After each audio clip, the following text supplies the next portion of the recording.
Hello everyone, welcome back to my channel. So today we are going to discuss about the topic law of karma. So law of karma हमने काफ़ी बार ये word सुना भी होगा, तो इसका मतलब क्या होता है? सो लॉ ऑफ कर्मा क्या है? एक प्रिंसिपल है जो पूरे वर्ल्ड वाइड अडॉप्टेड है, यूनिवर्सली अडॉप्टेड है। कर्मा जो है वो एक हिंदी वर्ड है, but law of karma is adopted universally. हर एक नेशन वर्ल्ड वाइड इसे अडॉप्ट किया गया है। सो कर्मा का मतलब क्या होता है? कर्मा वर्ड बना है कर्म से। कर्म का मतलब क्या होता है? जो भी काम आप करते हो, जो भी एक्शन आप करते हो, दैट इज कर्म। और उस एक्शन के जो भी काम आप करोगे उसका कोई ना कोई इक्वल एंड ऑपोजिट रिएक्शन जरूर होगा। That is law of Karma और प्रिंसिपल ऑफ कर्मा। कि अगर आप अपनी लाइफ में कुछ भी कर रहे हो तो उसका सामने वाले मीन्स आपको वो उसका कोई ना कोई कॉन्सिक्वेंसेज रिजल्ट आपको बियर करना पड़ेगा। अगर आप कुछ अच्छा करते हो तो आपके साथ आने वाले टाइम में अच्छा होगा, अगर आप बुरा करते हो तो आपके साथ आने वाले टाइम में बुरा होगा। That is law of Karma. कि जो आप करोगे वही आपको आगे भोगना भी पड़ेगा। What you sow that you reap. कि जैसा आप बोओगे वैसा ही आप काटोगे। That is law of Karma और principle of karma.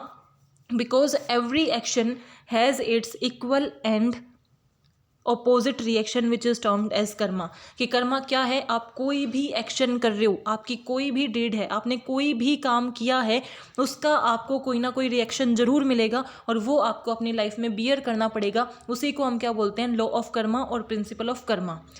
Karma is cause and effect. Cause and effect का मतलब क्या है? कि आपकी लाइफ में जो भी हो रहा है वो आपके कर्मों की वजह से ही हो रहा है। जरूरी नहीं है कि वो आपकी करंट लाइफ से ही रिलेटेड है, वो आपकी पास्ट लाइफ से भी रिलेटेड हो सकते हैं। कि अगर आपको ये लग रहा है कि इस लाइफ में आपको बहुत ज़्यादा प्रॉब्लम्स फेस करनी पड़ रही हैं, बट आप कुछ ऐसा गलत नहीं कर रहे, आपने कुछ ऐसा गलत किया नहीं है, तो ऐसा हो सकता है कि आपकी जो प्रीवियस लाइफ थी, पास्ट लाइफ थी, उसमें आपने कोई गलती की हो और उसके कर्मों का फल आपको इस लाइफ में मिल रहा हो। सो लॉ ऑफ कर्मा क्या कहता है? कि जो आपके कर्म हैं वो कोज एंड इफेक्ट रिलेशनशिप है। आपने जो किया है वो आप ही खुद के कर्मों का कारण हो। अगर आप चीज़ें कर रहे हो तो उसका इफेक्ट आपको बियर करना पड़ेगा। So karma is a law of cause and effect and it is unbreakable. कि इसे कोई नहीं तोड़ सकता। ये यूनिवर्स का अनब्रेकेबल लॉ है, इसे कोई झुठला नहीं सकता। ये सब ने मान लिया है कि जो आप करते हो उसी चीज़ को आपको क्या करना पड़ता है? आगे जाके बियर करना पड़ता है। इसको हम ये नहीं बोलेंगे कि ये पनिशमेंट है, because punishment is a negative term. Karma का मतलब क्या है? जो आप कर रहे हो उसका कोई ना कोई रिएक्शन होगा ही होगा। अगर आप अच्छा कर रहे हो तो आगे आके रिएक्शन अच्छा होगा, अगर आप बुरा कर रहे हो तो उस पर रिएक्शन बुरा होगा, बट आप जो कर रहे हो उसका फ्रूट आपको ही मिलेगा। Now 3 kinds of Karma. कि लॉ ऑफ कर्मा इन तीनों से मिलके बना है कि किस तरीके से लॉ ऑफ कर्मा वर्क करता है। तो उसके अंदर आते हैं संचिता, प्रबदा एंड क्रियामाना। संचिता का मतलब क्या है? कि हमारी लाइफ में ऐसा जरूरी नहीं है ना कि एक ही लाइफ में आप सारे कर्मों का फल आपको मिल जाए, और ऐसा होता भी नहीं है, ये पॉसिबल भी नहीं है। तो जितनी भी लाइफ आपने आज तक जी हैं, आपकी करंट लाइफ, प्रीवियस में जितनी भी लाइफ आपकी रही है, उन सभी कर्मों को एक काइंड ऑफ डिपॉजिटरी जहाँ पे स्टोर किया जाता है वो हमारा होता है संचिता।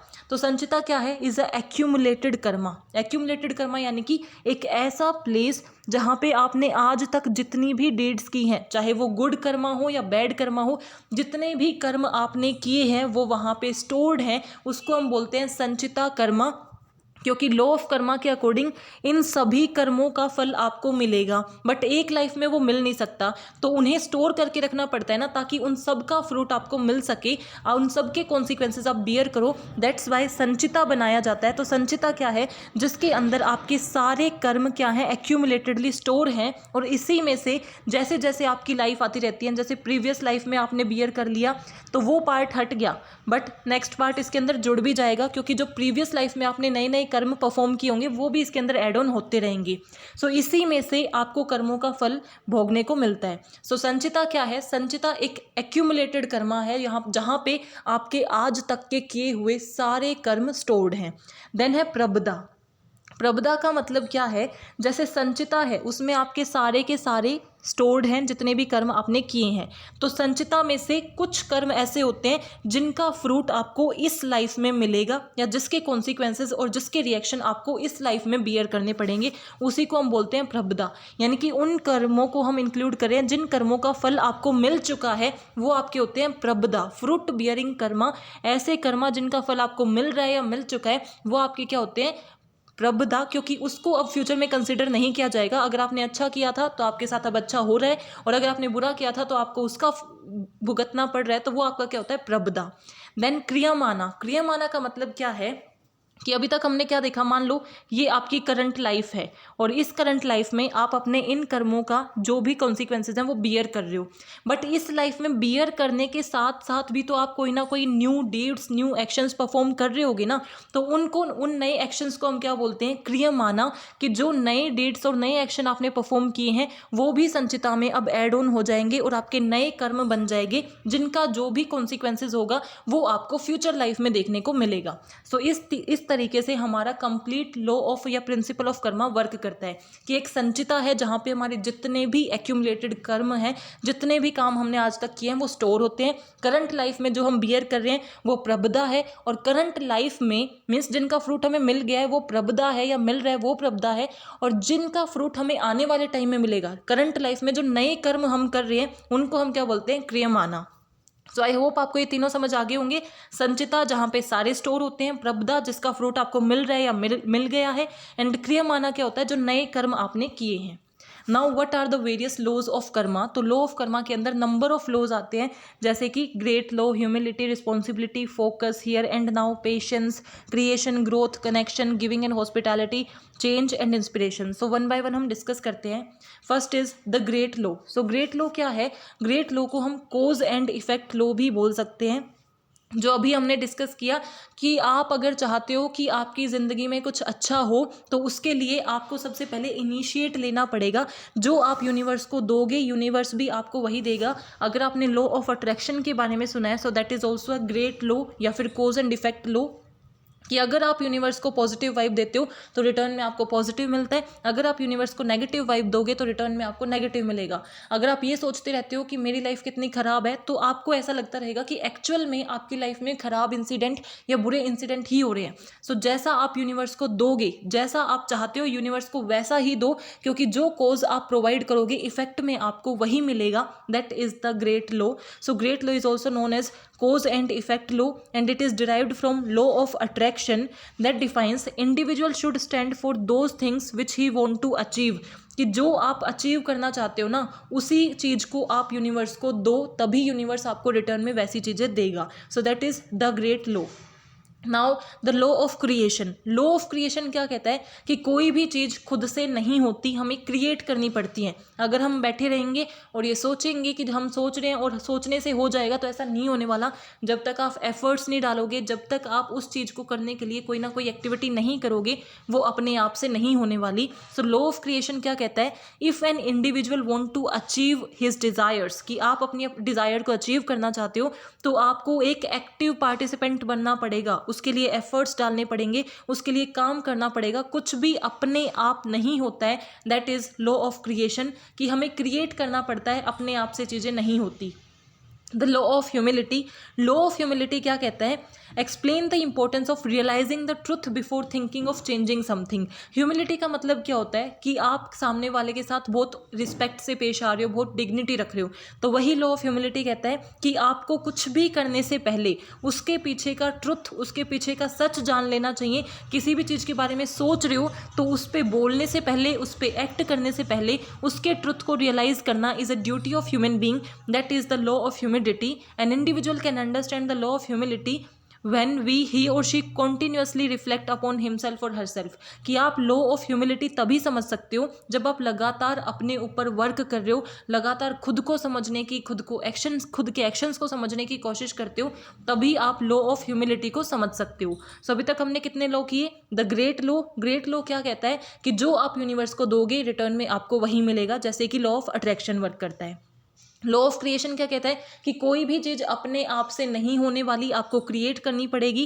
Then next is law of humility. Humility क्या कहता है कि आप इंपॉर्टेंस ऑफ ट्रुथ को अंडरस्टैंड करो, उसको रियलाइज करो बाय थिंकिंग और बाय एनालाइजिंग।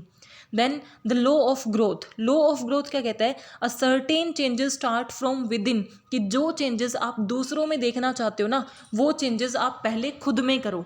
अगर आप चाहते हो कि दूसरे आपको पॉजिटिवली देखें तो पहले आप सबको पॉजिटिवली देखना शुरू करो। सो लॉ ऑफ ग्रोथ कहता है कि जो चेंज, जो ग्रोथ आप दूसरों में चाहते हो, सबसे पहले उसे अपने अंदर लेके आओ, देन आप उसे दूसरों से एक्सपेक्ट करो। This law is best described in the line where you go there you are, कि जहाँ आप जाना चाहते हो, पहले जहाँ आप चाहते हो कि आप पहुँचो, वहाँ पहुँच कर दूसरों को सोचो कि वो वैसा करेंगे। If an individual expect a change from others, कि अगर आप एक्सपेक्ट करते हो दूसरों से कि वो इस तरीके से बदल जाएं, तो पहले आप खुद बदलो, वो चेंज आप खुद के अंदर लेके आओ, and then you expect from others. That is law of growth. Now law of responsibility, law of responsibility क्या कहता है कि आपको किसी और को ब्लेम नहीं करना चाहिए।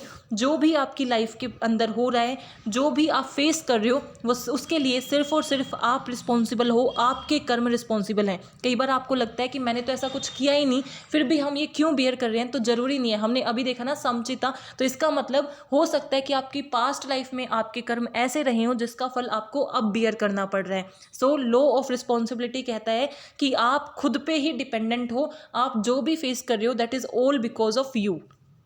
The law of connection, law of connection क्या कहता है कि आपका पास्ट, आपका फ्यूचर एंड आपका प्रेजेंट कनेक्टेड है, आप उन्हें सेपरेट नहीं कर सकते, क्योंकि पास्ट के कर्मों का फल आपको प्रेजेंट में मिल रहा है, प्रेजेंट के कर्मों का फल आपको फ्यूचर में मिलेगा। So past, future and present are connected, that is of law of connection. Now law of focus, law of focus क्या कहता है, अगर कोई भी पर्सन पूरे फोकस के साथ, पूरी डेडिकेशन के साथ किसी एक चीज़ के ऊपर लग जाता है, उस पर लगातार हार्ड वर्क करता है, एफर्ट डालता है, तो कोई नहीं रोक सकता कि वो उस चीज़ को अचीव ना कर पाए। तो हर पर्सन उस चीज़ को अचीव कर सकता है जिसके ऊपर वो फोकस के साथ वर्क करे। Explain, if one adopt one thought sequence then he will definitely find success in life, कि अगर आप किसी चीज़ के लिए हार्ड वर्क कर रहे हो, उसके ऊपर पूरे डेटर्मिनेशन के साथ वर्क कर रहे हो, सो आपको उसमें सक्सेस मिलेगी ही मिलेगी। That is law of focus. और एक टाइम पे एक ह्यूमन बींग एक ही गोल पे इतना डेटरमाइंड फोकस कर सकता है। अगर आपके लाइफ में बहुत से गोल हैं तो उन्हें क्या करो, साइमल्टेनियसली करने के बजाय अलग अलग पॉइंट पे करो। पहले एक गोल पे फोकस करो, देन सेकंड पे और देन थर्ड पे। ऐसा नहीं कि एक ही बारी में आप तीनों या चारों गोल पे फोकस कर रहे हो, तो आप अपनी कंप्लीट डेडिकेशन नहीं दे पाओगे। बट लॉ ऑफ फोकस क्या कहता है, अगर आप किसी चीज़ पे एम्फसाइज्ड होके, किसी चीज़ पे फोकस्ड होके वर्क करते हो, then you will surely get success. The law of giving and hospitality, law of giving and hospitality क्या है, it is asked to some point to exhibit commitment toward something that he believes in, कि जिस चीज़ में आप believe करते हो ना, वो चीज़ें आपके एक्शंस में रिफ्लेक्ट होनी चाहिए। आपकी हॉस्पिटैलिटी, आपकी मीन्स जो चीज़ आप बिलीव करते हो वही चीज़ें आपको देनी भी चाहिए। अगर आप बिलीव करते हो हॉस्पिटैलिटी के अंदर, अगर आप बिलीव करते हो कि दूसरों की मदद करनी चाहिए, तो वो आपके नेचर में, वो आपके एक्शंस में रिफ्लेक्ट होना चाहिए, वो बिलीव्स आपके बिहेवियर में दिखने चाहिए। That is law of giving and hospitality. इसका सिंपल मतलब यही है कि आपका दूसरों के साथ अच्छे रिलेशंस होने चाहिए, और जो भी आपकी बिलीफ है वो आपके बिहेवियर के अंदर रिफ्लेक्ट होने चाहिए। The law of here and now, law of here and now कहता है कि पास्ट जो है वो जा चुका है, फ्यूचर आपके कंट्रोल में नहीं है, और फ्यूचर को आप बेटर कैसे बना सकते हो, जब आपका प्रेजेंट अच्छा होगा। तो law of here and now कहता है कि जो भी आपके पास है दैट इज़ योर प्रेजेंट, तो उसे अच्छे से एन्जॉय करो, उसमें ऐसे काम करो कि आपका फ्यूचर अपने आप अच्छा हो जाए। That is law of here and now. The law of change, law of change ये कहता है कोई भी चीज़ स्टेगनेंट नहीं है। ऐसा नहीं है कि जो ऐसी है वो वैसी हर सालों सालों तक वैसी ही रहेगी। चीज़ों में चेंजेस होते रहेंगे, changes is on going. That is law of change. The law of patience and reward, law of patience and reward क्या है कि सब्र करोगे तो आपको फल मिलेगा। अगर आप पेशेंस शो करते हो, अगर आप हार्ड वर्क के साथ पेशेंस शो करते हो, तो आपको डेफिनेटली रिवॉर्ड मिलेगा। बट एक इंडिविजुअल अगर इमीडिएट रिजल्ट चाहता है तो उसे और कुछ नहीं, बस डिसअपॉइंटमेंट ही मिलेगा लास्ट में, बिकॉज आपको पेशेंस शो करना पड़ेगा और पेशेंस के साथ ही आपको रिवॉर्ड मिलेंगे। The law of significance and inspiration, significance and inspiration का मतलब क्या है, हर एक इंडिविजुअल का, चाहे वो छोटा काम हो या बड़ा काम हो, अगर आपने कोई भी एक्ट किया है तो वो कहीं ना कहीं दूसरों पे इम्पैक्ट जरूर डालेगा। आपके एक्शंस हमेशा दूसरों पे इम्पैक्ट डालते हैं। That is law of significance and inspirations. So these all were the law of Karma. Now what is the advantages and disadvantages? So advantages are, these are the advantages of law of karma, because we are overall discussing law of karma. First is build spirituality. Simple सी बात है कि law of Karma क्या कर रहा है, spirituality buildup कर रहा है, एक रिलीजियसनेस बिल्डअप करता है इंडिविजुअल के अंदर कि हम जो कर रहे हैं भगवान सब देख रहा है, या फिर हम जो कर रहे हैं कहीं ना कहीं कोई है जो हर चीज़ को देख रहा है और उसे संभाल रहा है. मेंटल रिलीफ आपको मिलता है. ऑब्वियसली अगर आप अच्छे काम कर रहे हो तो मेंटल रिलीफ आपको मिलता है कि अगर मैं अच्छा कर रहा हूँ तो मेरे साथ कुछ भी गलत नहीं होगा. सो एक काइंड ऑफ मेंटल रिलीफ आपको प्रोवाइड करता है. ये डिसएडवांटेजेस में तब हो जाता है अगर आप बुरे काम करते हो तो मेंटल स्ट्रेस भी आपको मिलता है. Then personal growth. अगर आप लॉ ऑफ कर्मा को फोकस करते हो तो इसके अंदर नंबर ऑफ लॉज हैं जिस पे अगर आप अच्छे से वर्क करो तो आपकी ऑब्वियसली पर्सनल ग्रोथ होगी. एंड जस्टिस का माइंडसेट आपका रहता है कि एट दी एंड जस्टिस ही होगा, किसी के साथ इनजस्टिस नहीं होगा. बट इसके डिसएडवांटेजेस क्या हैं? Injustice and suffering. कि कई बार हमें क्या देखने को मिलता है कि उनके पेरेंट्स की वजह से बच्चों को वो सफ़र करना पड़ रहा है. अगर कोई पेरेंट है, एक पर्सन है जो अपने जो जिसने बहुत गलत कर्म किए हों मान लो, और उसका रिजल्ट वो बियर कर रहा है, बट उसकी वजह से उसकी वाइफ, उसके बच्चे भी सफ़र कर रहे हैं, तो उनकी क्या गलती रही है? तो कहीं ना कहीं इसमें इनइक्वालिटी, इनजस्टिस और सफरिंग के केस आ जाते हैं. वो क्लियरली डिफाइंड नहीं है कि ऐसा क्यों होता है, इसके पीछे क्या रीज़न है. Then karma is not logical and scientific. कि ये इतना लॉजिकल नहीं है, आप इसे समझने जाओ तो इसमें आप सिर्फ उलझते जाओगे. इट मीन्स यूनिवर्स की चीज़ों को आपको समझना इतना आसान नहीं है, इसका कोई साइंटिफिक प्रूफ नहीं है. एंड मिस इंटरप्रिटेशन, बिकॉज इसका कोई सिंपल टर्म में आप डिफाइन नहीं कर सकते कि प्रॉपरली इसी तरीके से कर्मा वर्क करता है. सो मिस इंटरप्रिटेशन के चांसेस बहुत ज़्यादा हैं. So that's all about law of karma. If you are having any doubt please mention in comment section. Thank you. Keep supporting.